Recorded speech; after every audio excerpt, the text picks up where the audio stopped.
Halo, selamat datang kembali di pembahasan mendalam kita. Halo. Hari ini kita punya topik yang sekilas mungkin kedengeran kayak pelajaran fisika ya. Haha, iya betul. Tapi percayalah, ini relevan banget sama isi piring Anda. Radiasi elektromagnetik atau IM. Yap, IM. Kita akan kupas tuntas peran mengejutkan IM dalam sains pangan. Betul sekali. Misi kita kali ini adalah membongkar sains di balik teknologi yang mungkin sering Anda temui. Sehari-hari ya. Iya, mulai dari microwave yang manasin makan malam, terus proses pengawetan makanan biar tahan lama, sampai cara canggih menganalisis kandungan gizinya. Siap? Siap. Oke, mari kita bedah bersama. Yang langsung menarik perhatian saya dari materi Anda itu betapa fundamentalnya peran spektrum IM ini. Fundamental ya? Iya, spektrum ini kan luas sekali ya, jauh melampaui cahaya yang bisa kita lihat. Jauh banget ya? Dan kuncinya ada di sini. Setiap warna atau frekuensi dalam spektrum ini, dia berinteraksi secara unik dengan materi. Unik gimana tuh? Terutama dengan komponen makanan kayak air gitu. Nah, perbedaan interaksi inilah yang dimanfaatkan. Oh, jadi beda frekuensi, beda efeknya ke makanan. Tepat. Makanya aplikasinya di industri pangan bisa macam-macam banget, dari yang simple sampai yang canggih. Betul. Kan mengelompokkan pemanfaatan IM ini jadi 3 ya? 3 kategori utama. Iya, ada 3. Pertama, untuk mengawetkan. Contohnya ya buat bunuh bakteri gitu. Pengawetan. Kedua, buat memanaskan. Kayak microwave atau pemanas inframerah. Pemanasan oke. Dan ketiga, nah ini, untuk karakterisasi. Maksudnya, analisis komposisi atau struktur makanannya. Betul, analisis. 3 itu intinya. Mungkin kita bisa mulai dari yang paling akrab dulu kali ya, cahaya tampak. Boleh, cahaya. Dulu kan ada perdebatan seru tuh, cahaya itu partikel atau gelombang sih? Haha, iya. Newton versus Young ya. Nah, ternyata fisika modern bilang, dua-duanya benar. Dualitas gelombang partikel. Iya, itu istilahnya.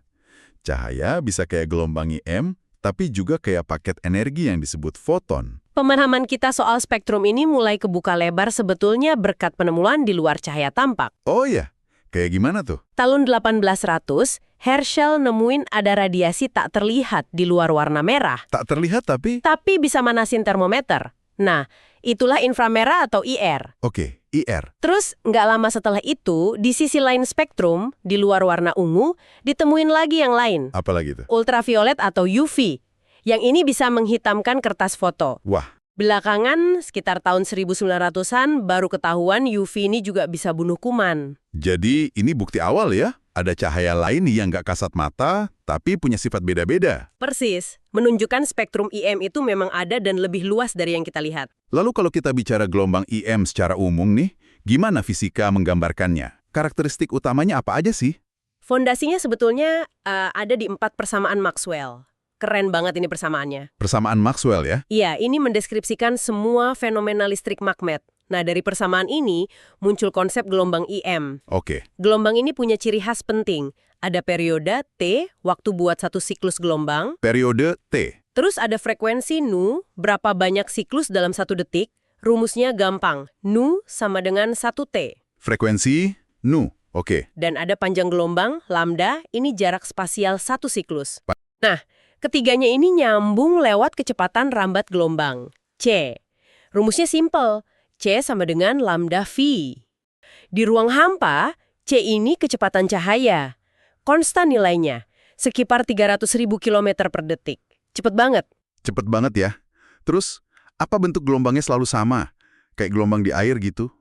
Sedikit beda. Gelombang EM itu jenisnya gelombang transversal. Transversal. Maksudnya? Artinya, getarannya itu tegak lurus sama arah rambatnya. Beda sama gelombang suara, yang longitudinal. Oh, kalau suara getarannya searah ya? Iya, searah rambatannya. Nah, kalau sumber EM-nya jauh kayak bintang gitu, gelombang yang sampai ke kita bisa dianggap datar. Gelombang datar. Padahal aslinya nggak datar ya? Aslinya sferis, kayak bola meluas gitu, tapi karena jauh banget ya jadi kayak datar aja pas sampai sini. Oke. Nah, dalam analisis sering disederhanain lagi jadi gelombang datar harmonik monokromatik. Wah, istilahnya agak rumit tuh. Monokromatik. Artinya, satu frekuensi aja biar gampang dianalisis. Nanti gelombang yang lebih kompleks bisa dianggap gabungan dari yang sederhana ini. Paham. Nah, tadi disebut spektrum EM ini luas banget. Seluas apa sih sebenarnya? Rentangnya itu membentang lebih dari 15 orde magnitudo. Itu nolnya banyak banget. Wow. Bayangin aja, dari energi paling tinggi ada sinar gamma, turun ke sinar X, terus UV, cahaya tampak. Yang bisa kita lihat cuma secuil itu ya? Secuil banget, terus turun lagi ada inframerah IR, gelombang mikro, microwave, sampai frekuensi radio, RF di energi paling rendah. Jadi, mata kita ini gimana nangkep sebagian kecil banget dari realitas EM ini? Betul sekali. Nah, kadang kita dengar istilah kayak THZ atau 5G. Itu posisinya di mana di spektrum ini? Itu contoh bagus. Penamaan band ini kadang bisa tumpang tindih. Tumpang tindih gimana? Rentang terahertz atau THZ itu sebenarnya dia menjembatani sebagian IR dan microwave. Ya. Jadi ada di antaranya. Oke, THZ di tengah-tengah situ. Kalau 5G? Nah, teknologi komunikasi kayak 5G, frekuensinya bisa sampai puluhan gigahertz. Secara teknis, itu masuknya ke kategori microwave. Oh, jadi 5G itu microwave juga ya sebenarnya? Secara definisi frekuensinya, iya. Makanya biar lebih presisi, lebih enak nyebutin frekuensi, panjang gelombang, atau energinya langsung. Oke, jadi pakai angka lebih pasti ya daripada nama bandnya. Iya, lebih jelas. Oke, nah ini dia nih bagian yang krusial menurut saya.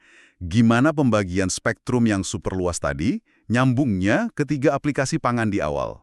Yang pengawetan, pemanasan, analisis itu ya. Ada pola umum yang menarik banget di sini.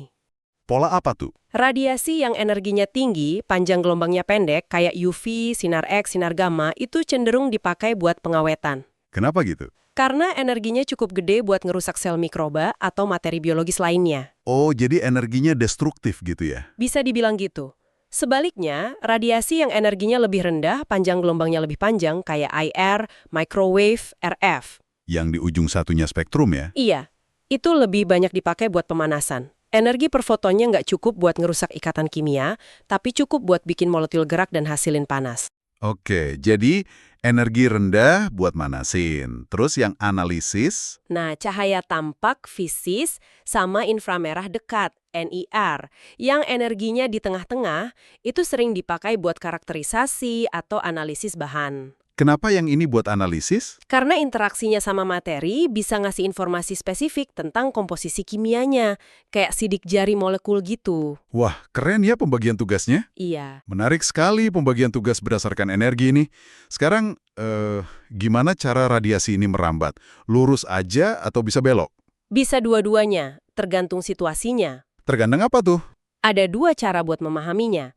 Pertama, pakai optik geometris. Ini nganggep cahaya itu rambatnya lurus kayak sinar. Makanya bisa ada bayangan jelas. Oke, kayak pelajaran fisika SMP ya? Haha, iya. Model ini berlaku kalau ukuran penghalangnya, katakanlah diameter benda, jauh lebih besar daripada panjang gelombang radiasinya. Jauh lebih besar ya ukurannya? Betul. Terus model kedua? Model kedua itu optik gelombang. Ini baru kepakai kalau panjang gelombang radiasinya sebanding atau malah lebih besar dari ukuran penghalangnya. Kalau panjang gelombangnya gede ya? Iya. Nah, di sini fenomena kayak difraksi jadi penting. Difraksi. Itu yang gelombang bisa belok, bukan? Betul, kemampuan gelombang membelok pas lewat celah atau ngelilingin rintangan. Optik geometris itu cuma kasus khusus dari optik gelombang, yaitu pas panjang gelombangnya kecil banget dibanding penghalangnya.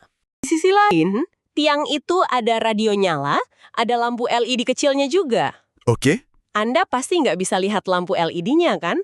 Kehalang tiang. Iyalah, jelas kehalang. Nah, itu karena cahaya tampak panjang gelombangnya kecil banget dibanding diameter tiang.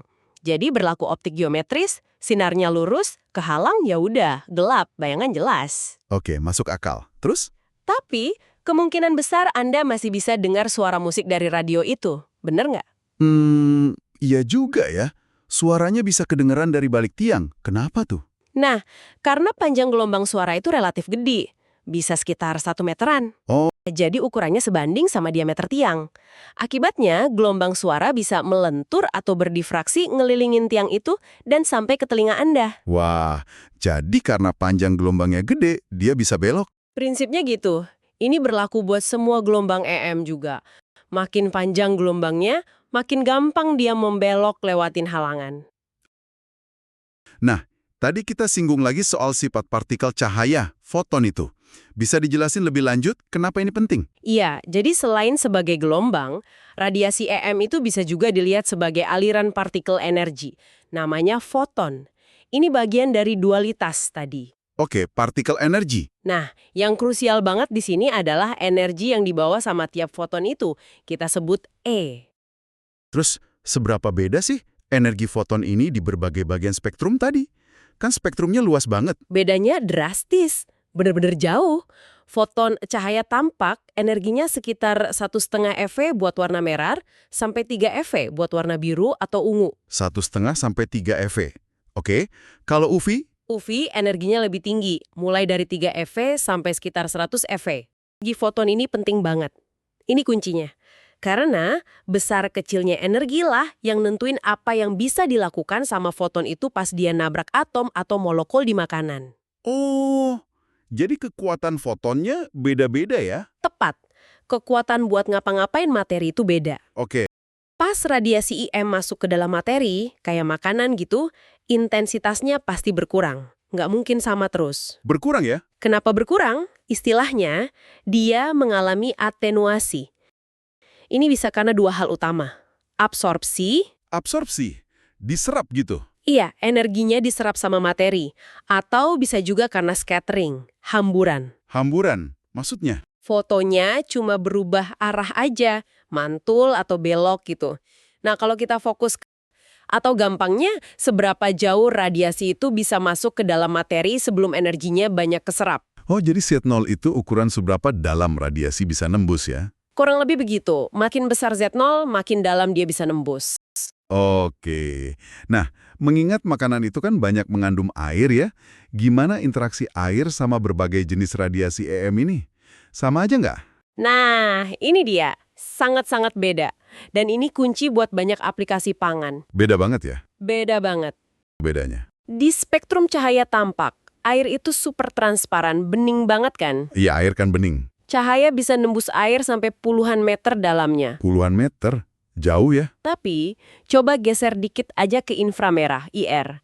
Di sini, air jadi penyerap yang kuat banget. Oh ya, seberapa kuat? Radiasi IR itu bahkan susah payah buat nembus lapisan air setebal 1 mm aja. Geser lagi ke rentang microwave.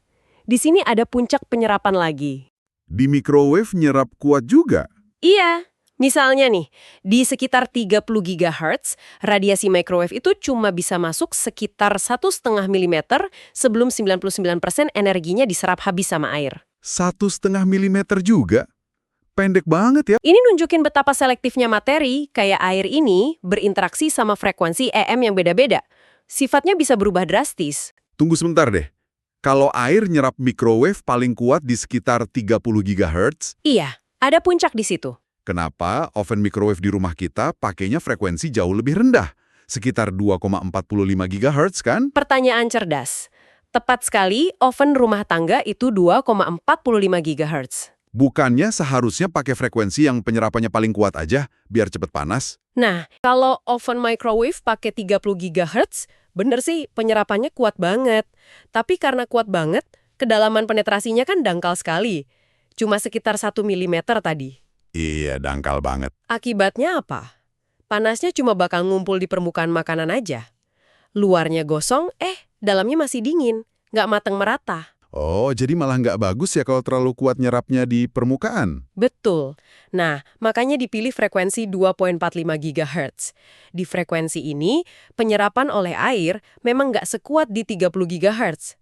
Tapi, kedalaman penetrasinya jadi lebih besar, sekitar beberapa sentimeter. Nunjukin butuh 9,1 cm biar intensitasnya turun jadi 1%. Oh, jadi bisa masuk lebih dalam ya energinya? Iya, ini memungkinkan energi microwave nembus lebih dalam ke makanan yang tebal. Jadi panasnya bisa lebih merata dari dalam. Ini yang kita sebut pemanasan volumetrik. Nah, implikasinya jelas dong. Sinar X atau gamma karena daya tembusnya tinggi, lebih cocok buat ngiradiasi produk yang tebal atau yang udah dikemas rapi. Bisa nembus sampai ke dalam-dalamnya. Oke, X-ray gamma buat produk tebal atau kemasan. Di pilihan teknologinya tergantung banget sama produknya ya? Sangat tergantung. Luar biasa ya. Ternyata fisika dasar radiasi elektromagnetik ini punya implikasi yang begitu luas dan langsung di dunia pangan kita sehari-hari. Iya kan?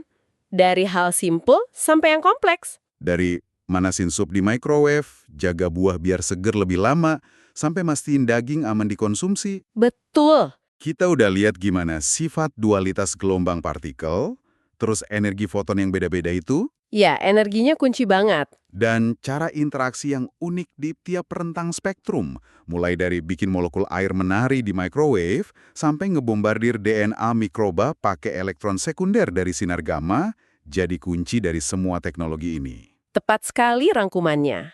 Dan yang menarik, ini bukan ilmu yang diam di tempat loh. Maksudnya, masih berkembang. Masih banget. Terus-menerus ada pengembangan sumber radiasi baru, detektor baru yang lebih sensitif di berbagai frekuensi. Wah, jadi bakal ada inovasi baru lagi ya? Sangat mungkin. Nah, itu dia. Sesuatu untuk Anda eksplorasi lebih lanjut mungkin? Betul. Oke deh, terima kasih banyak sudah menyimak penelusuran mendalam kita kali ini. Sama-sama. Semoga bermanfaat ya diskusinya, dan sampai jumpa di pembahasan berikutnya. Sampai jumpa.